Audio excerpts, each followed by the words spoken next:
Ashley, Mailloux, and Mike Beer with the DRF's race of the day for this Sunday, November 19th, out at Del Mar. It's going to feature the Grade 3 Bob Hope. It's their 8th race on the program at 7 furlongs. And before we take a look at the entry card, don't forget, for free formulator access, don't forget you can get it on DRF.com by clicking. And Mike, looking at the field for the Bob Hope, it's not a big field here. We see a common name throughout, that being Bob Baffert. But in terms of what we've seen from some of these runners, some impressive performances so far. Yeah, true enough. 3 Bafferts out of the 5, 2 of them dropping out of Grade 1 races, but it feels like the one that just broke his maiden first time out on the outside, Nisos, feels like he's the horse to beat. Yeah, Nisos, a 96 buyer on that debut, a nice 10.5 length win. You don't see that too often. That was back on the 21st of October at Santa Anita. But even some of the other runners, Peter Miller's going to send out Tejon Pass on the inside, and Phil D'Amato's runner ran pretty well last time out, stretching out, and is going to ship in from the East Coast out west. So makes for an interesting but compact field here. We'll take a look at the Timeform US pace projections here, and I don't think this is shocking, Mike, based on what we've seen on debut from Nisos. Yeah, he had a lot of speed first time out. They did have to hustle him out of the gate there to get forward, but he had plenty of speed, kept right up with the pace, and just kept going. Really impressive on debut. I guess he's fastest early in here. I guess we'll see.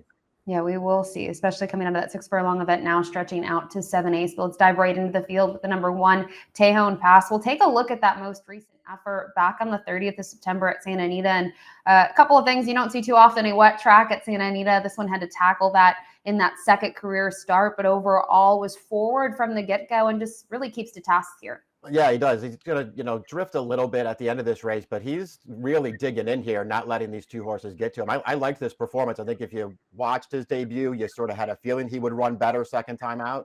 And he really did run a lot better second time out. Maybe the wet track complicates things a little bit, and he might have to improve again against this field, but I like both of his races.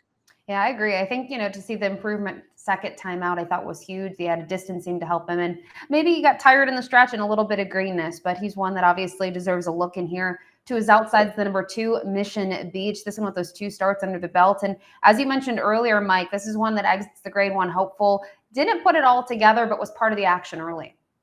He did wind up contesting the pace in the hopeful. He tried really hard in the stretch there. He just got tired in that last furlong and couldn't do it. That hopeful just feels like a disappointing race overall. And he was one of the horses, I guess you would say, was disappointed in there. He was pretty good winning first time out, actually, but it wasn't one of those, wow performances from a Baffert first time starter. He ran fine that day. He still hasn't run a fast race. They're going to run him in another graded stakes race here. It feels like he's got to improve to beat this field. Absolutely, and I agree. I mean, he was 60 cents on the dollar on debut, but compared to when you look at his stablemates, a couple of the other, 2-year-olds that we've seen so far from Baffert, he doesn't seem to be in that necessarily top flight of horses or that top tier. And I agree. We kind of go through these videos each and every week, and the hopeful, it's like, what do you make out of it? Timberlake comes back to win next out, but we know Nutella Fella was huge odds on the tote boards. It's a little hard to read the Grade 1 hopeful, but another horse that's exiting a Grade 1 event is the number 3, Wind Me Up. Another Baffert in here, going to get blinkers off. I thought we'd take a look at that effort to back, knowing that Muth has been very hyped and maybe didn't have the result that they wanted in the Breeders' Cup Juvenile when he finished second. But Wind Me Up here is going to really have to battle it out in these final stages, just ends up being second best. Yeah, he's no match for Muth in this race. I guess in the context of things, he ran fine here, but he was only second best in this race. The Breeders' Cup Juvenile, I guess you just don't really hold it against him. He did not run well in that race. I don't think too many people thought he would. I don't know. I guess the question is, cutting back, does it really work for this horse? I know he won first time out going 6 furlongs. He's not bred to be better going shorter. And I just don't like any of his races enough to really want to take him in here if he gets bet. To his outside, the number 4, Stronghold. This one to the Phil D'Amato barn. Ran a well-meant second on debut at Ellis. He stretched this one out to a mile last time out at Churchill. Was able to put it all together. His 2 races are both pretty good, I think. I thought he ran well first time out, even though he was only second best there. And he got a good trip last time, and I thought he won fairly convincingly. I don't mind him cutting back a furlong for this race either. This horse isn't that hard to make a case for, I didn't think. Last but not least, I guess, Mike, the number 5, Nisos here, the 3rd Baffert in the field, going to race with blinkers off. We'll just take a look at the debut.